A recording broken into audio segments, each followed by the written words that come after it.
आज इथून तुम्ही मुंबईला पुण्याला जात असताना सगळे डोंगर पोखरून ठेवतात, सगळीकडे कोऱ्या कोऱ्या कोऱ्या लागल्यात आपल्या.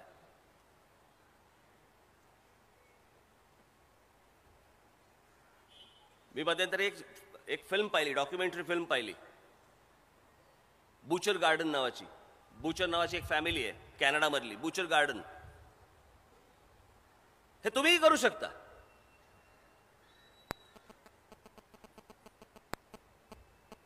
त्यांचा व्यवसाय काय होता? हाच, डोंगर पोखरणे, त्यातनं ते दगड येतात, सगळे येतात, मग त्याच्यातनं सिमेंट तयार करणे आणि सिमेंट करून मग ते बाहेर विकणे.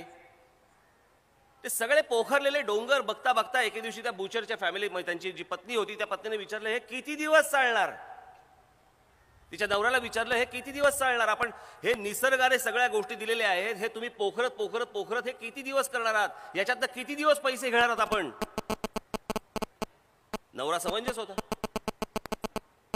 त्याने विचारलं, काय तुझ्या डोक्यात काय? ती बोलले, बस झालं म्हणे, हे सगळे डोंगर पोखरणं आता बंद करा म्हणे तुम्ही. जमीन त्यांचीच होती म्हणे. मग काय तुझ्या डोक्यात काय? म्हणे मला इथे गार्डन करायचं.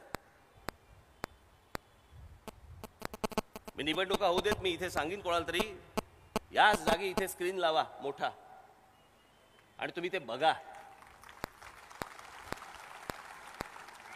खरंच सांगतो, तुम्ही ते बघा. आणि त्या महिलेने, त्या मातेने 100 वर्षापूर्वीची गोष्ट मी तुम्हाला सांगतो, 100 वर्षापूर्वीची, आणि तिने त्या संपूर्ण जवळपास 65 का 66 एकरात इतकी अप्रतिम बाग केलेली आहे. जगभरामधनं तिने वेगवेगळ्या स्पेशीज फुलांच्या आणल्या, तिकडे लावलेल्या आहेत, अजून चालू आहे.